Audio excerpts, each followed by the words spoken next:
Good morning, everybody. I recently posted some pictures of one of my bikes, and it generated a lot of comments and a lot of questions from people asking about kind of a unique setup that I run on my BMC TeamMachine. So I thought, like I said, I've been answering a lot of those questions, but I thought it would be a good idea to just do a short video breaking down the setup that I run on my TeamMachine. So as you guys can see here, now disregard, I live right near a river, so there's a little bit of river noise in the background probably.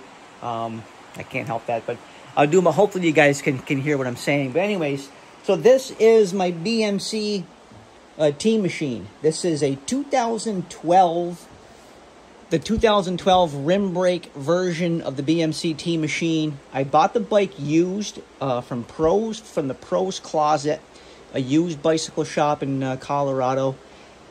I've bought several bikes from them and have had really good experience, honestly, with them. So I really like this bike. Now, this did come, when I bought it, it had mechanical SRAM red.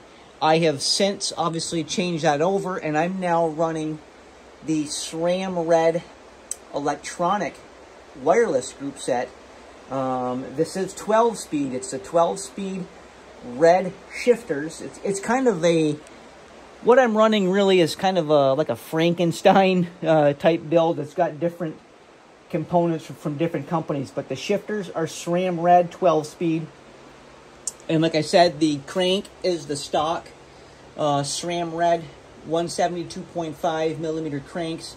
I do run the Osceola power pedals for my power meter measurements, and the chainring on this actually is from a company by the name of, I believe it's pronounced Garburik.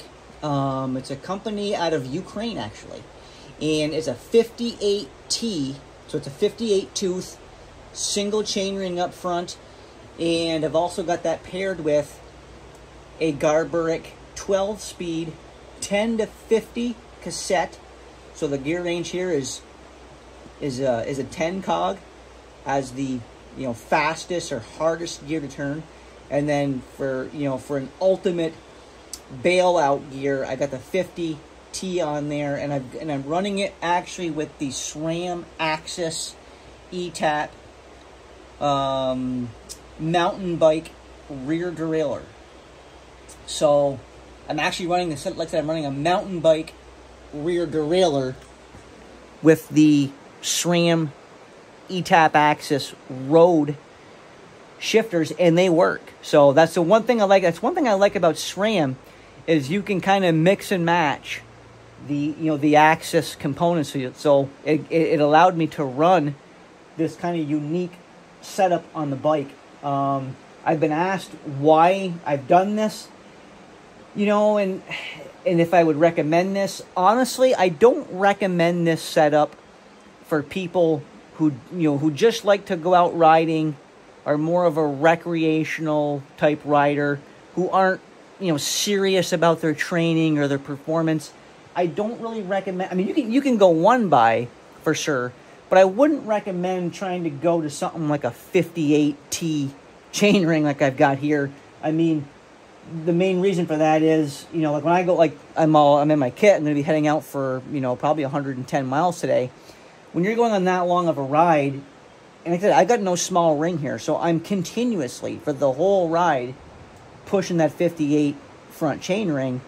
You need to have a certain level of fitness really to accommodate that day in and day out. So I don't recommend going that big of a chainring for somebody unless you really feel like you're a pretty strong cyclist.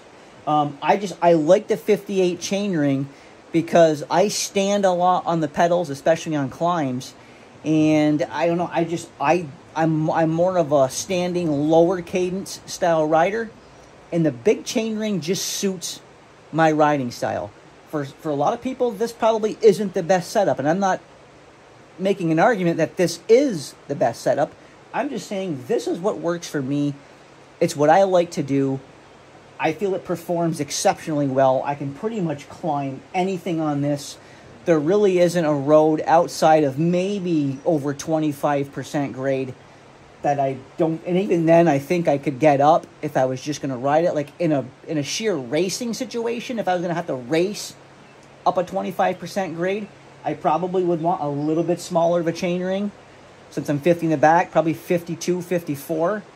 But, you know, for pretty much 99.9% of roadways out there, this setup for me works beautifully. The shifting performance actually is very good on the 1x setup. I like it. So there you have it, guys. I just figured I would do a quick video showing you guys my BMC TeamMachine, the 1x setup. I've gotten a lot of questions on it recently, and you know, just figured I'd take a few minutes to do this this short video. Hope that helped you guys out. You can drop me some questions in the comments. I'll do my best to answer as always. So, all right, guys. I'll see you out there on the road somewhere. Get out there and ride.